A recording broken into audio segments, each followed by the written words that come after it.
Halo, nataka kuongea na dada zangu kutoka Tanzania. Kwa majina naitwa Gertrude Bungai.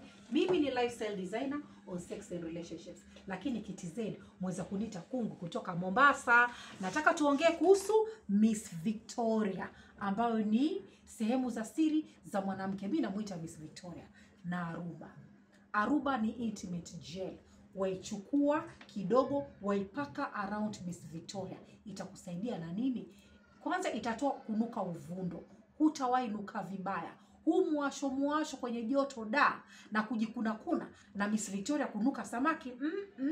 Ukitumia Aruba hutawahi pata hivyo. Na pia katika tendo la ndoa ya kuongezea joto na utamu fulani na hamu ya panda juu. Jamani, wewe kama ni mwanamke lazima utumie Aruba, na yapatikana TZ. Angalia hii namba hapa chini, upige simu ujipatie Aruba yako, na kuna maelezo zaidi ukishayanunua. Asante sana na Mungu akubariki. Na Miss Victoria jamani, anukie asinuke uvundo. Mwah!